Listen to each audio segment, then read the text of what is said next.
basi acha nipambane na hali yangu, ana mapenzi wenda wamenizidi nyota wenzangu ya mapenzi.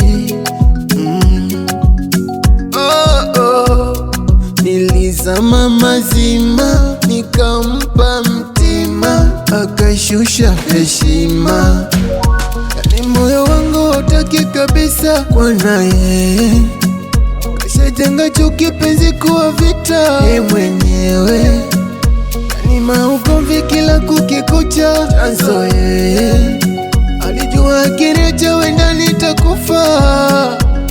Oh, yamenifika hapa